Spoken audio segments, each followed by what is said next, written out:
Dambalii jaalalaa magaalaan Ambootti kan argamtu dhaabaadhaaf. Dhaabaa koo akkam jirta? Nagaa keetii? Ani galata Rabbiif haa ta'uutii nagaan jira. Maalan taa'etteeti? Dhaabaa gocha gara jabummaa kee sana ni yaadattaa garuu? Maal yaadattu satii waanuma namarraa dhalatte natti hin fakkaattu. Warri obbolaa koo dhiiraa nan taajjabinaatii dhiirri akka keetii gara jabeessi jira jedhee hin yaadu. Dhaabaa ni yaadattaa bara 2008 keessa yeroo hojii koo akaayii gurguruudhaaf magaalaa Amboo keessa asiif achi deemu na hordofaa turuu keessan yeroo baay'ee fuula si dhoowwadhus boodarra garuu dadhabbii kee gaafan argu waan dhugaadhaan na jaalatte seenonnee koo ijoollummaa namni hin argine siif laadhe. Hiyyummaa kootti dhimma baatee akka waan na gargaaruu fakkaattee harkatti na galfatte. Walumaan kee natti baay'atus garuu yaadni ati naaf qabdu adda ture. Hojii ammaa kaayii magaalaa keessa jooraa gurguruu kana akkan dhiisuuf hojii biraa akka na galchitu fi hojii biraa naaf barbaadaa akka jirtu natti himaa turte. Anis keessi koo gammadee harmee koo mana namaa deemtee biddeen osoo tolchituu ijjisii aariin ilaaluu dadhabe dhukkubsattee anis haadha koo tanaan gargaaruuf abdiidhaan si eeggachaan ture. Walumaan kee waan natti baay'ateef waan ati nan jette hunda mormii tokko malee toleen siin jedha ture. Walumaa kee siif kaffaluuf yookaan gatii walumaa kee baasuudhaaf humna waan hin qabneef dabarsee eenyummaa koo ijoollummaa mormii tokko malee dabarsee siif laadhe.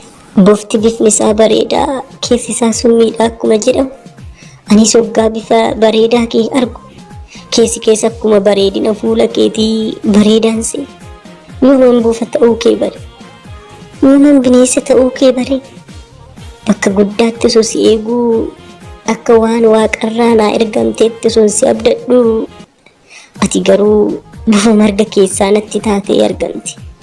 Ergasiis cilee bishaan lixxe taatee afuura kee dhabe. Karaa mana keenyallee darbuu dhagatti. Bilbila koos yeroon siif bilbilu bilbila koos hin kaastu. Sirumaa lakkoofsa bilbilaa koo bilaakliistii yookaan tarree galmee gurraachaa jalatti na galchite. Turee bubbulee seenaa kee yoon gaafadhu sirumaa akkan garaa koo kutadhu dirqama.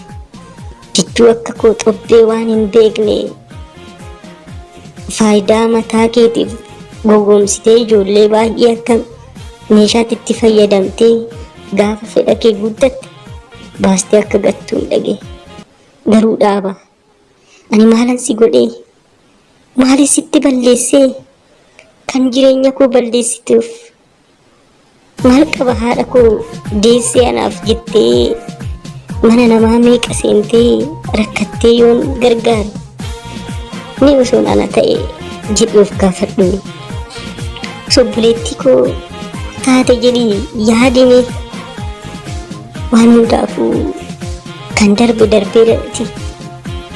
Atumtimee dhibee araadaa sitti ta'e kanarraa fayyime. Ani homaa miti. Amala bineensummaa kee kan dhiisitii gara amala namummaatti deebi. Dhaabaa koo onnee koo ijoollummaa kootiin kan namni hin argine siif kennu fedhii kee gaafa argattu nagattee deemte. Mi'aaf yoon dhiisee wayya garuu waan tokkoon si gorsa. Amala kee bineensummaa kee dhiisii amala namaa qabaadhu. Waaqan siif kadha. Kanaaf jireenya namaa jiraachuu siif wayya. Magaalaa Ambootti kan argamtu dhaabaa tolaatiif nagaan bakkuma ati jirtutti si haa qaqqabuuti. Achuma magaalaa Ambootti kan argamtu boontuu caalaati.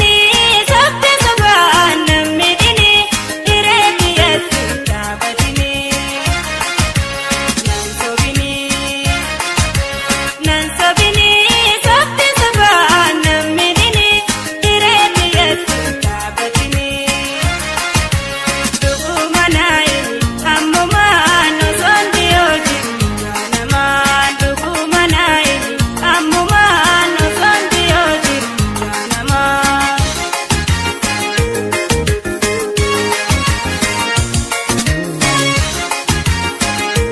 Akkam jirtu jaalatamtoota fi kabajamtoota hordoftoota sagantaa yuutuubii Roobee Tolu. Nagaa fi jaalalli bakka jirtan hundatti isiniif akka qabu jecha laayik fi sheer gochuudhaan ergaan kun akka dhaabaadhaaf dhaqqabu taasisuun ni danda'ama. Akkasumas yaada jajjabinaa qabdan karaa komantiitiin nu biraan ga'uu dandeessu isin jecha isinis dambalii jaalalaa yookaan seenaa jaalalaa yoo qabaattan karaa telegiraamii duwwaa 946 nu biraan ga'uutii dandeessu.